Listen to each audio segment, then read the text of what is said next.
हेल' लोगोफोर, नोंथांमोनखौ बयखौबो आंनि चेनेलाव बरायनानै लाग्रोबाय। आङो आरोबाव खेबसे आजाखौ डाक्टारनाव लाबोबावबाय आरोना। आजाया हामथारासै नालाय, ओंखायनो आरोबाव खेबसे हस्पिटालाव लाबोबावबाय आङो। शर्मा साराबो गुवाहाटीनिफ्रायनो फैयाखैमोन, ओंखायनो आङो हस्पिटालावनो नायनो लाबोबाय। माने एस बर' साराबो चेम्बारनिफ्राय फैबायमोन नालाय हस्पिटालाव, ओंखायनो हस्पिटालाव नायफैबाय आङो आजाखौहाय।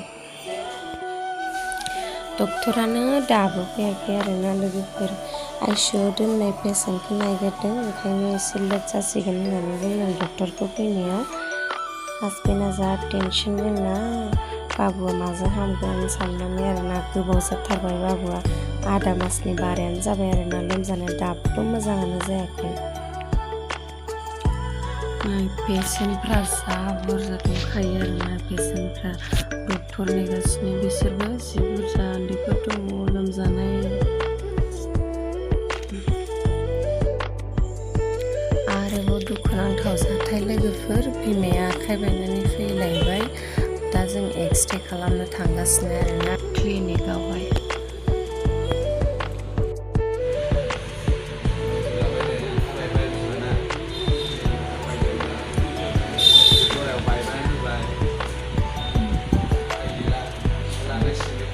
आजाखौसो डाक्टारनाव लाबोदोंमोन नै, आरो बिबैयासो जाबायलाय आखाइ बायनाय।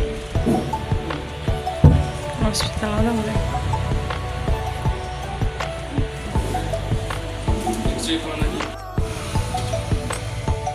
जों आजाखौसो डाक्टारनाव लाबोदोंमोन लोगोफोर, ब्लाड टेस्ट खालामनो होननानै। आजाया लोमजानाया जोंना एसे गोबाव जाबाय, आधा मासनि बारबाय, हामासै। ओमफ्राय नै दा एसेयावनो बिबैमोनाव थांनो होनना बुंहरबाय। दाना बिबैयासो आखाइ बायनानै हस्पिटालाव नै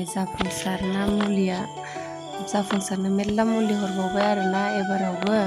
आरो माखासे बिबैनिबो दं मुलिया, जाफुंसारनिबो बिबैनिबो। आरो बै प्लास्टिकफ्रावबो दंलाजोबबावो मुलिफ्रा खावसे जाफुंसारना।